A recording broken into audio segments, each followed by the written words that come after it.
What does the scientific record to date show us about the overall change and the impact of cattle?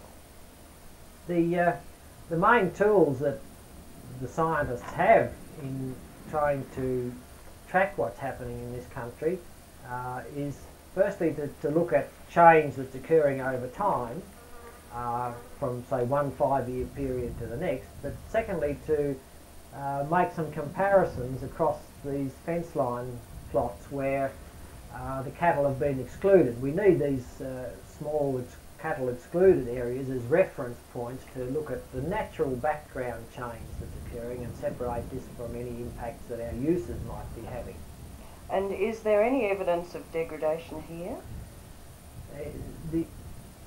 The signs of degradation are really fairly hard to find in this country, and by degradation I'm looking at matters such as soil erosion, whether there's any soil erosion here, and whether there's any plant extinction. And in terms of what we normally think about as soil erosion, it's very hard to find. The cattle grazed areas, compared with the areas that have been exposed, show a few percentage increase in bare ground, but they're very small patches, and they're not eroding in the normal sense that we would call of rill and sheet erosion that we get in other places.